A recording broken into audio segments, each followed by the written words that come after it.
All right, good day, students. We are here today to give you a quick and updated tutorial on our Inkscape program that we will be using to create our plaques.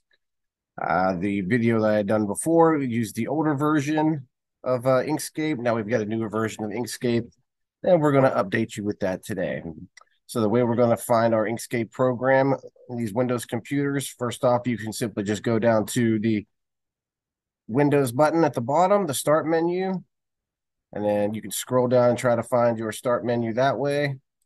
Or you can click in where it says type here to search, and you can type in Inkscape. So you type in Inkscape, and then you would choose that app. I don't know if it's showing up on this end here, the share screen, but we'll see. So you just click on the Inkscape app and you open that up. And this is the window that what should look like once you open it up. All right, so the first thing we need to do is we need to make sure that our canvas right here, our white canvas, matches the block of wood that we're going to be engraving on. So to do that, we need to go up to File and come down to Document Properties. So click on File and Document Properties. This will open up a window here on the side. And where it says Display Units, your default should show up as millimeters. I'm going to change that to inches. And then down in the section, we're going to go to where it says Custom Size. So I'm going to change my units here to inches. And then our custom width size, we're going to put in 5 and 7. So our plaques are 5 by 7. So you can choose whether you're going to be portrait or landscape. So my particular one is going to be 5 with my width and 7 for my height. So that would be a portrait orientation. If I want landscape, I could click landscape and it'll automatically switch it. And you can see it from the screen over here. It switched it. But I'm going to go with portrait for now. And then I'm going to click these three little dots here to make sure that screen disappears. So now it looks like our canvas is in place, but it's kind of small to work with. So what I want to do is I want to zoom in on this and make it fit the entire screen. So I'm going to come look for my magnifying glass. So the magnifying glass you can find right here on the left-hand toolbar. It says zoom in, zoom out. You can press the letter Z in your keyboard for that to work. So you press letter Z, or you click on that. It will then change your little section window up here. And then you have different options. You have zoom to fit selection. You have zoom to fit drawing within window. You have zoom to fit page, or you can press the number 5. And this one here, you have zoom to fit page and Windows and put number 6. I'm going to press zoom to fit page and window, and that's that. So that's what I've got here so far. All right. Okay, so going down through our toolbar here, the only tools we're really going to use for this tutorial here will be our selection tool here, which we can use to move around, select and move around our objects. Possibility of our edit paths by nodes tool, we'll see. And then our text tool down here, we can create, edit, and type in any type of text. All right, so what we want to do now is we want to insert an image into our Inkscape file here that we can use for our plaque design. So what you can do is you can go to Chrome or the internet, Google Chrome or the internet, find your image. Make sure for this one it's either a black and white image. If you do pick a colored image, make sure you view my video on GIMP on how to convert a colored image or a colored photograph for laser engraving. So make sure you view that if you're going to do a colored photograph. So go to the internet, click on, select whatever picture you want, right click and copy. Then you can come here and right click and click paste, or you can save your image to the computer and then we could insert it like so. So for here, we would go to File and Import. Make sure you remembered which one you put your folder you put your picture in. So here's mine. Click Open. So the image I have here is an image that I've already done, ran it through Google, ran it through the GIMP program, and set it up for laser engraving. So the way this picture looks here, that I'm going to do here, I'm probably going to change my settings here. So let me change my settings here, and I'll be coming back to you. Change my settings to landscape. So before I had it for 5x7. So now I'm going to set this for landscape with this image here. This off to the side here. All right. And I'm going to put my image sort of like right in this area here. So now for the requirements for our plaque is to have an image of some sorts and a quote or some type of text. So it'd be your favorite quote from a movie, television show, book, any type of religious text of yours, favorites, anything that has to be all approved by me. It must be school appropriate. So this one here is an image of actor David Schwimmer from the TV show Friends, and a very famous episode where they're trying to move a couch and he's screaming pivot, pivot, pivot. So that's what we're going to put on here. So I'm going to insert my text now. So insert my text. I'm going to come over here where it says create and edit text objects. So I shall click on this. And I'll just put my text. I'll just type my text in right here. And I'm going to type it in. So pivot. Spell it right.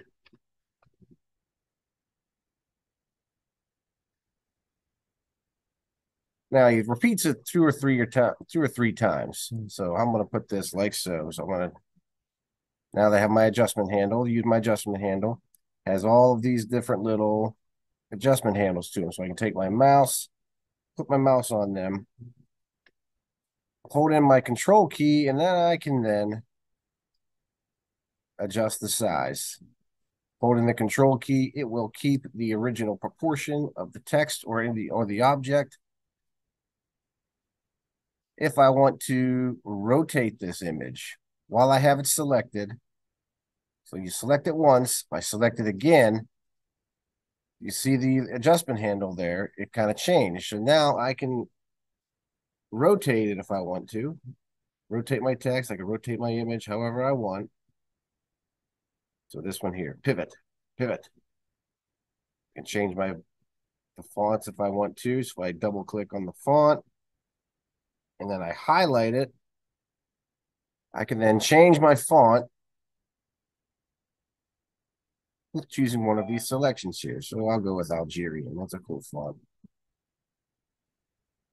And then this one was in here.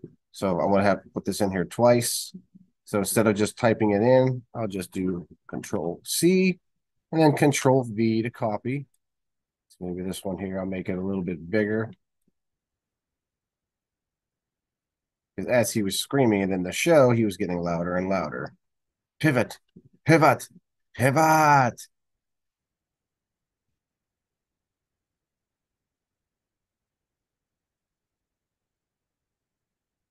And then for the last one, I'll make it even bigger.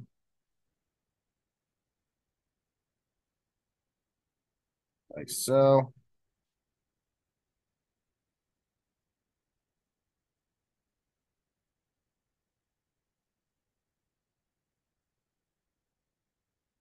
And there I have it. That's kind of what I want right there. So I'm really happy with that. Now I'll save this. Now, if I want to save this, I want to go up to File, Save As, and make sure you pay attention to what folder you put it in. For you folks, you're going to want to put your folder, you're going to want to save your documents to your H drive. So your H drive can be found. Once you save it through, get to the screen here, you'll go to this PC, scroll down to here, and where it's under network locations is where your network drive is. So this is where your network drive would be. So it would have your last name, first initial, and whatever your graduation year would be. You would double click that and you would put it in there and make sure you save your document with as your last name. So I'll put in Phillips _ Plaque. Now, being that I have one in there from before, I'll name it like Plaque 2 or Plaque 3. But you all just named yours Plaque. And then you would click Save, and you would save it in SVG. Now, to prepare this as a, when we want to send this to the laser engraver, I would actually want to save this as a PDF. So where I would click on Save Type As right here, I would click on this little drop-down box, and I would choose portable document format. So when you upload these to me to Google Classroom, I would like for you to save this twice. So save it as an Inkscape SVG file, then click save, then come back in and as well, and then click save as, and then portable document format, save as well. Now, other images, like a black and white image, let me get to that as well. Let me do that. So let me eliminate this image real quick. And then let me eliminate these as well. So a way that we can manipulate the image, I want to put in a simple black and white image by file import. Anytime you get to this section here, when you're looking for your images, if you just choose, and it looks like a tile setting, just choose this view menu, large icons, then you can at least see your images. Let me just choose one random picture here. Choose this picture of the rock, and I'll click open. So what I'm going to do here for this part of the video here is I'm going to show you how we can manipulate this image and do some edits. And what I really want to show you how to do is use what's called the trace bitmap tool. So the trace bitmap tool, what we'll do is we'll be able to take this image here. It will trace the image for us and literally give us a second copy and convert it from a raster image to a vector image. And then I can also, by that, I can show you how to eliminate this section down here. It says created by vectorportal.com. So while I have that image selected, I'll come up and look for the word path. So click on path, and I'll choose the third selection down called trace bitmap.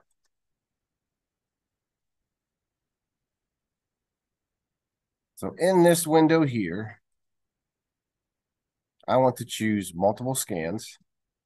I'm going to leave where it says brightness steps. Where it says scans, I'm going to bring it down to 2 scans. I want to make sure that the smooth, stack, and remove background are all checked. I'll come over here where it says click update, and then I can see my image right here. And right here, I'm going to do is I'm going to click apply. So what I did there, clicked apply. I come over and click on the image. And as you can see, it literally made a carbon copy of the original image. Now, what I've noticed with this newer version, sometimes when you come to this section here and you hit this, do all these things, do the scans, and you click apply, sometimes for some reason the thing doesn't work.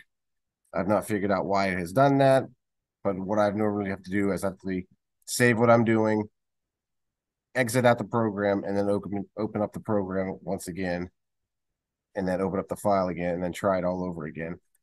Because sometimes you'll go to click and apply, and then it didn't do anything. So from this point here, I'm going to click these 3 dots here to get rid of this picture. I'm going to click on the original image, and I'm just going to move it off the screen like so. I'm going to take the new image, the vector image. Now you take a look at these, both of them, and compare them. This one has a lot of pixelation to it, some pixelation because it's a raster image. This one is now a vector image. So it cleaned up all the lines and it cleaned everything up. It is no longer a raster and now a vector. But with this now, we can then manipulate this image and do different things with it. So as you can see on the bottom, we have all these different colors. If I wanted to make the rock a different color, say I'm not using it for a laser engraver, I'm making it for something else, and I want to print it out on paper, if I just simply click on one of these colors down here, I can change the color of the image. So I can edit the image and change the color and do whatever I want with it. Let's go back to black. And finally, it's mentioned before about editing certain things. So I can eliminate this section right here. So if I click on this edit paths by nodes tool, and I can take my mouse, I can click on the image, take my mouse, put it sort of at this top corner here of the text, right above the text, and then I click and drag, select all of the wording right there. And then if I press delete, I can then eliminate that. And obviously that was on the second scan. So let's do it again, because this thing, what the image does when you do that, it scans it twice. So the image is in there. So the stuff was in there twice. So I have to do it again. And now it's disappeared. But you look at the image here, you literally can use this to alter anything of the image if you want. So if I put my mouse here on this little adjustment handle, or we call it a node, I could literally click here and I can adjust the picture and I can make the rock look like Quasimodo with a big hump in his shoulder. But I don't want to do that. So I'm just going to go click on my keyboard, just go Control Z and take it back to normal. Okay. So literally with this, there's a picture of the rock. And if anybody was definitely a wrestling fan of the rock, if I wanted to make this be my plaque, I can just put in, type in one of the Rock's famous sayings when he was a wrestler. Know your role and shut your mouth.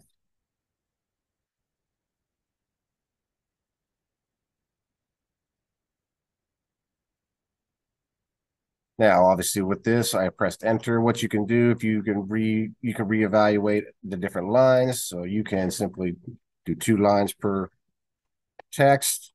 You got 5 words in there. Maybe what I can do here is even put in the and sign instead of that. It said shut your mouth.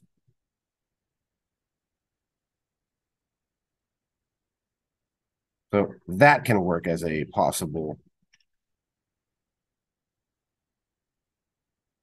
plaque design.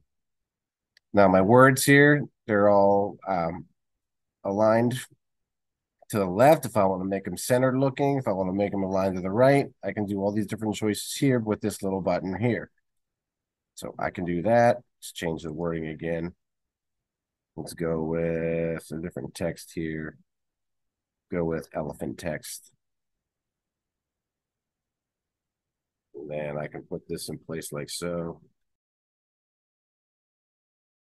Your plaque can have multiple images as well. So you can have more than one image as long as you can make it fit. Make sure that the image and your quote go together in the same possible theme, similar theme.